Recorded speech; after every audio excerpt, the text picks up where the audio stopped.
কে তুই আমাকে মারলো? নো, এর বিচার চিঙ্কু মাস্তান করবো।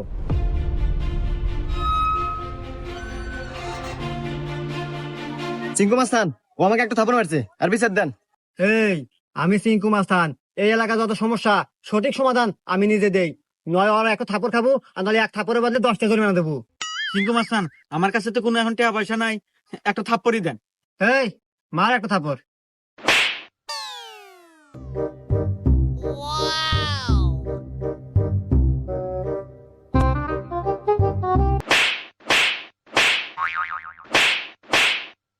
এই যে আমি এখান থেকে যাওয়ার সময় 85 টাকা পরে পাচ্ছিলাম, তো ভাবলাম যে এখানে খরচ করে দিই। এত ধরেন 30টা আপনি নেন আর 20 টাকা দিয়ে দিন, থাকে। হুমুন্দি কয় গিরা? 20টা আপনি রেখে দেন, আমার লাগবে না।